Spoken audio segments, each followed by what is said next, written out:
அஸ்ஸலாமு அலைக்கும் வரஹ்மத்துல்லாஹி வபரகாத்துஹு. அல்ஹம்துலில்லாஹ், அல்லாஹுடைய கிருபையினால நமது மதரசாவுல ஒவ்வொரு வார புதன்கிழமையும் ரியாது சாலிஹின் என்று சொல்லக்கூடிய நபி மொழிகளை குறித்த சில விஷயங்களை நம்ம பார்க்கிறோம். அல்ஹம்துலில்லாஹ், அதன் அடிப்படையில நம்ம பொறுமை உடைய பாடத்தை நம்ம பார்த்துட்டு இருக்கிறோம். போன வாரம் நபி ஸல்லல்லாஹு அலைஹி வஸல்லம் வாழ்க்கையில நடந்த ஒரு உருக்கமான ஒரு சம்பவத்தை குறித்த சில நிகழ்வுகளை நம்ம பார்த்தோம். அல்ஹம்துலில்லாஹ், அதை இப்போ இன்ஷா அல்லாஹ் நம்ம மூசா அந்த சம்பவத்தை பத்தி இன்ஷா அல்லாஹ் சொல்லுவாங்க. எல்லாம் கொஞ்சம் நல்ல முறையில கவனிக்கணும்.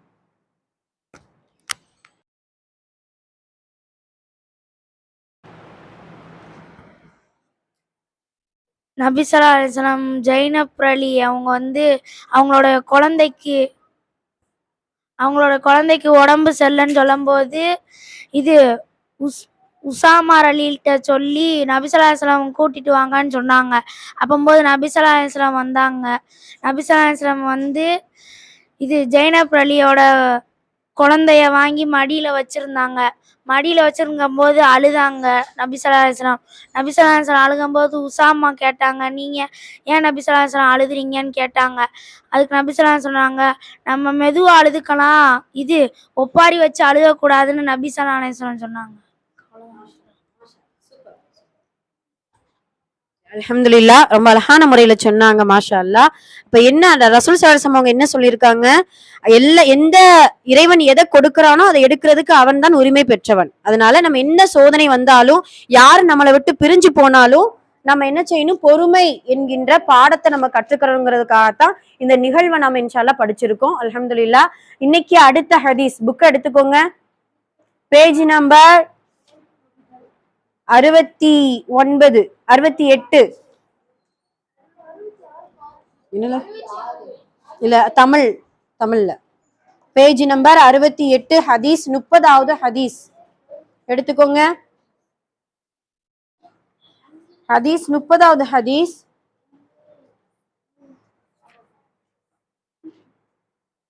சரி, இதனுடைய ஹெட்டிங் பாத்தீங்களா? முக்மீன்களுக்கு வந்த சோதனை. முக்மீன்களுக்கு வந்த சோதனை. இது பெரிய ஒரு அற்புதமான ஒரு சம்பவம். நபி ஸல்லல்லாஹு அலைஹி வஸல்லம் இங்க புக்க அப்புறமா நீங்க ரிஃபர் பண்ணி வாசிச்சுக்கோங்க. சுருக்கமா இன்ஷா அல்லாஹ் அந்த சம்பவத்தை நான் சொல்றேன், நல்ல முறையில கவனிக்கணும். ஒரு நாள் நபி ஸல்லல்லாஹு அலைஹி வஸல்லம் அவர்கள் முன்னொரு காலத்துல நடந்த ஒரு நிகழ்வை சொல்றாங்க. ரசூல் ஸல்லல்லாஹு அலைஹி வஸல்லம் அவர்களுக்கு ஒரு அழகிய பழக்கம் உண்டு. என்னன்னா, முன்னோர் காலத்துல வாழ்ந்த நபிமார்கள், குறிப்பா பனு இஸ்ராயல்களுடைய காலத்துல நடந்த சில நிகழ்வுகளை சஹாபாக்களுக்கு சொல்லி அதற்கான படிப்பினைகளை பெறுவதற்கான சில நிகழ்வுகளை நபி ஸல்லல்லாஹு அலைஹி வஸல்லம் அவர்கள் சொல்லுவாங்க. அதன் அடிப்படையில முன்னொரு காலத்துல ஒரு சிறுவன் வாழ்ந்தான். அந்த சிறுவன் எப்படிப்பட்ட சிறுவன்னா, நல்ல ஒரு அறிவார்ந்த சிறுவன். அந்த சிறுவனுடைய வாழ்ந்த அந்த நாட்டுல ஒரு அரசன் இருந்தான். நல்லா கவனிக்கிறீங்களா? ஒரு அரசன். அந்த அரசனிடத்துல ஒரு சூனியக்காரன் இருந்தான். அந்த சூனியக்காரனுக்கு ரொம்ப வயசாயிடுச்சு. அதனால அந்த சூனியக்காரன் என்ன செய்யறான்னா, அரசனிடத்துல சொல்றான், அரசரே, எனக்கு ரொம்ப வயசாயிடுச்சு. என்னுடைய சூனியத்தை, என்னுடைய மந்திரத்தை நான் யாருக்காவது கற்றுக் கொடுக்கணும். அதனால அறிவார்ந்த ஒரு மனிதரை, ஒரு சிறுவரை எனக்கு நியமிச்சு விடு அப்படின்ட்டு அந்த அரசனிடத்துல இந்த சூனியக்காரன் சொல்லுவான். சொன்ன உடனே அந்த சூனியக்காரன் என்ன செய்வான்? அந்த சிறுவனுடைய தந்தை ரொம்ப ஏழை, இருந்தாலும் அந்த சூனியத்தை கற்றுக்கிட்டா நமக்கு ஒரு நல்ல ஒரு கை கொடுக்கும் அப்படிங்கிறதுக்காக அந்த அரசனுடைய பேச்சை கேட்டு அந்த சிறுவனை சூனியக்காரஇடத்துல அந்த மந்திரத்தை கற்றுக்கிறதுக்காக அனுப்பி விடுவாரு அந்த தந்தை. அப்ப அந்த சிறுவன் என்ன செய்வான்? அந்த சூனியக்காரன் ஒரு கூடாரத்துல இருப்பான். அவனுடைய மந்திரம் தந்திரம் கற்றுக்கொள்ளக்கூடிய ஒரு கூடாரத்துல இருப்பான். இந்த சிறுவர் என்ன செய்வாரு? மந்திரத்தை கற்றுக்கிறதுக்காக அந்த கூடாரத்துக்கு போவாரு.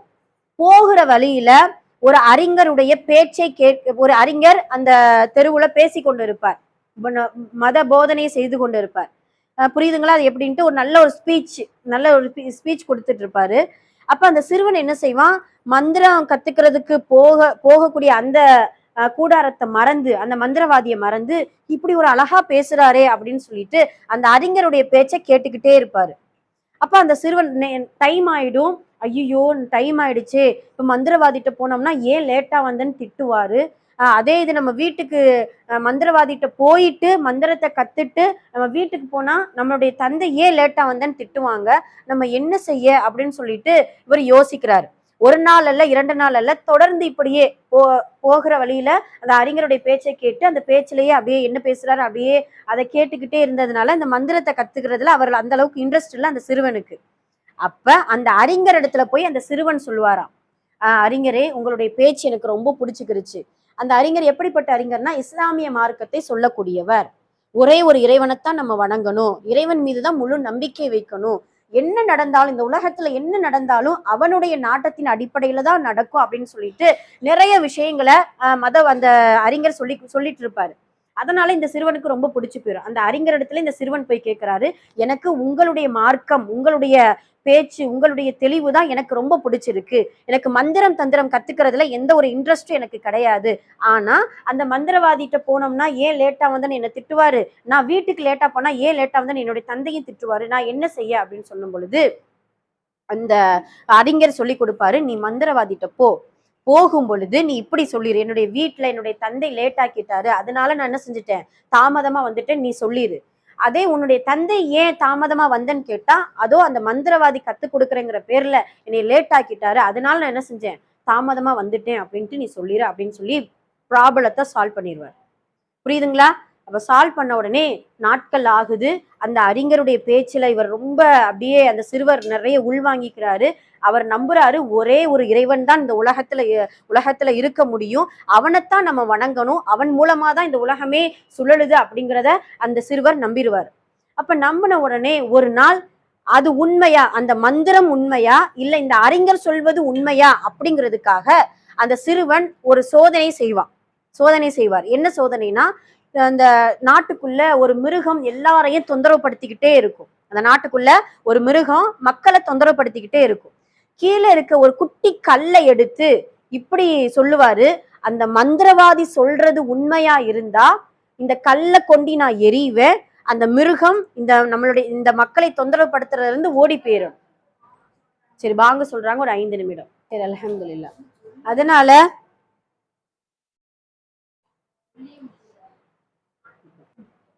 அப்ப அந்த சிறுவன் என்ன செய்யறான், சோதிக்கிறதுக்காக இப்படியான ஏற்பாடை செய்யறான். அதே இது அந்த அறிஞர் சொல்றது உண்மையா இருந்தா அந்த மிருகம் என்ன செஞ்சிடணும், இறந்து போயிடணும் அப்படின்னு சொல்லிட்டு சோதனை செய்யறான்.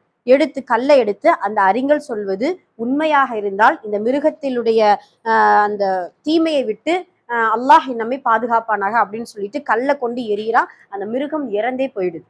சரிங்களா? அப்ப புரிஞ்சுக்கிறான், ஆகா இப்ப மந்திரம் தந்திரம் என்பது இந்த உலகத்துல வேலைக்காகாது, அது பொய்யான ஒரு கற்பனை. அல்லாஹ் சொல்றதுதான், அந்த அறிஞர் சொல்லக்கூடிய அந்த அல்லாஹ் தான் ஒரே இறைவன், அவனைத்தான் நம்ம முழுமையா நம்பணும், முழுமையா வணங்கணும், அவனுடைய நாட்டத்தின் அடிப்படையில தான் இந்த உலகத்துல எல்லாமே இயங்குது அப்படின்னு சொல்லிட்டு அவன் முழுமையாக நம்ப ஆரம்பிக்கிறான் அந்த சிறுவன். காலங்கள் போகுது. அந்த சிறுவனுக்கு அல்லாஹு தஆலா நிறைய முஅஜிஸா அற்புதங்களை கொடுக்கிறார். அல்லாஹு தஆலா கொடுக்கிறார். என்ன அற்புதம் அப்படின்னு சொன்னா, அந்த சிறுவன் யாருக்காவது உடம்பு சரியில்லை அல்லது யாருக்காவது கண் பார்வை தெரியல அப்படின்னா பிஸ்மில்லா சொல்லி அல்லாஹுடைய பெயரை கொண்டு அல்லாஹ் குணப்படுத்துவானாக அப்படின்னு சொல்லி மசாஹ செய்தால், தடவுனா என்ன செய்யுதான், தீராத நோய்கள், கண் தெரியாதவர்களுக்கு கண் தெரியக்கூடியது, இப்படியான பல அற்புதங்களை அந்த சிறுவன் செய்ய ஆரம்பிக்கிறான். அந்த சிறுவன் அவனால யாருடைய நாட்டத்தினால, அல்லாஹுடைய நாட்டத்தினால. இப்படி எல்லாம் செய்யும் பொழுது ஒரு நாள் அரச சபை கூடுது. அந்த அரச சபையில ஒரு அமைச்சருக்கு கண் தெரியாத அமைச்சர் என்ன செய்யறாருன்னா, கண் தெரியாத பொழுது எப்படி தடவிக்கிட்டே அவனுடைய அந்த நாற்காலியில உட்காருவார் இல்லையா, அன்னைக்கு பாத்தீங்கன்னா எப்படி கண் தெரிஞ்சவங்க நடந்துக்குருவாங்களோ அது போல ஸ்ட்ரைட்டா வர்றாரு, அவருடைய நாற்காலில உட்கார்ந்துறாரு. இதை பார்த்த அரசனுக்கு ஒரு ஆச்சரியம், இன்னாரே இன்னும் உனக்கு கண் தெரியாம தானே இருந்துச்சு, எப்படி உனக்கு கண்ணு தெரிஞ்சிச்சு அப்படின்னு சொல்லிட்டு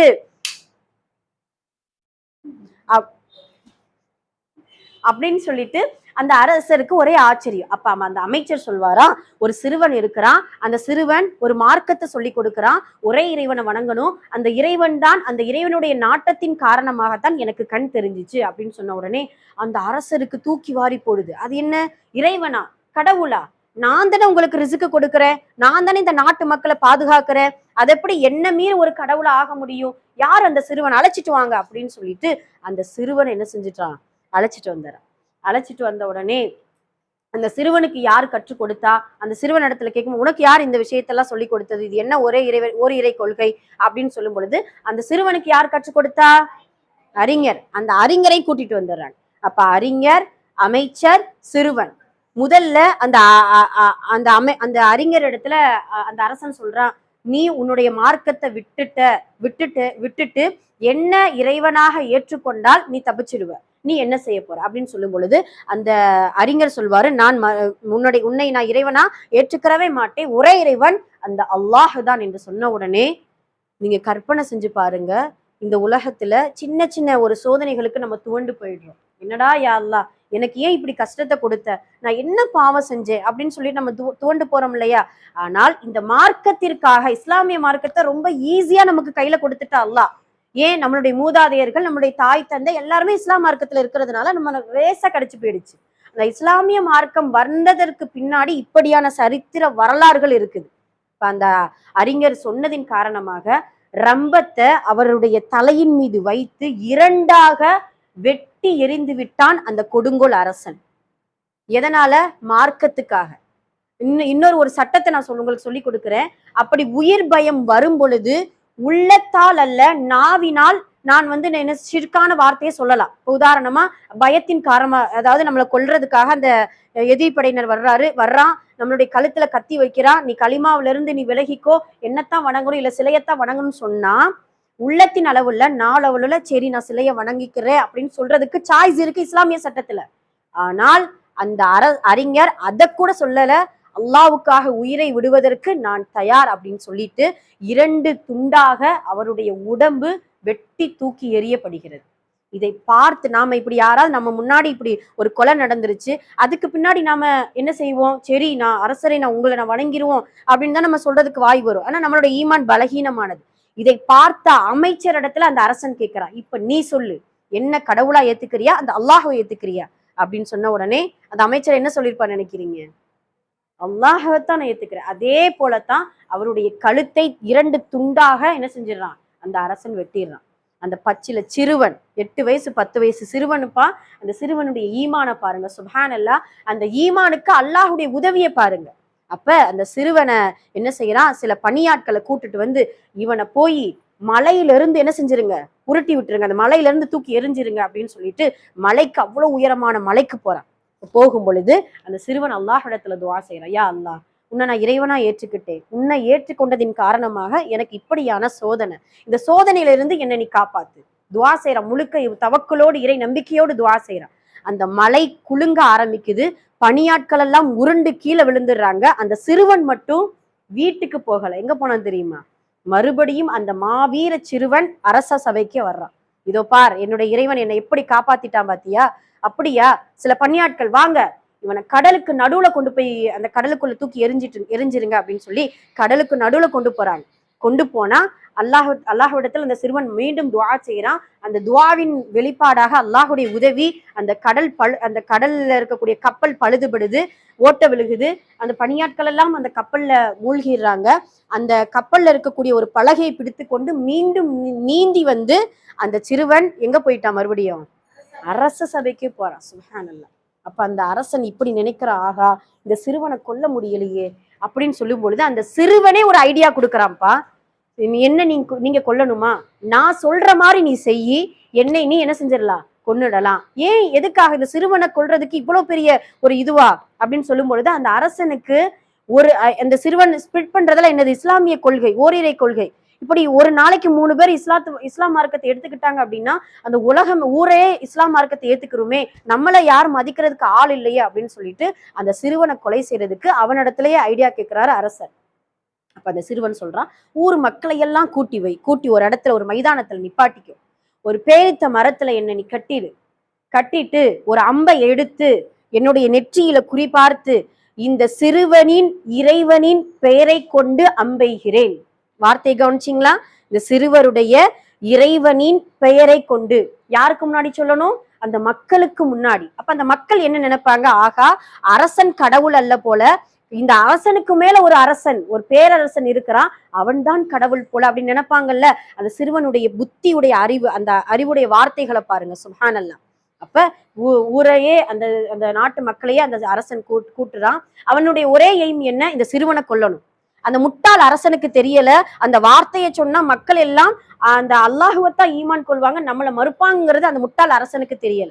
அப்ப அந்த அரசன் என்ன செய்யறான், அதே மாதிரியான ஏற்பாடு, அந்த அம்பை எய்து என்ன சொல்லி சொல்லியிருக்காங்க அந்த சிறுவன், இந்த சிறுவனுடைய இறைவனின் பெயரை கொண்டு அம்பெய்கிறேன் சொன்ன உடனே பாத்தீங்கன்னா அப்படியே அவருடைய தலையில அந்த அம்பு எய்து ஷஹீதாயிறார். இன்னா லில்லாஹி வ இன்னா இலைஹி ராஜிஊன்.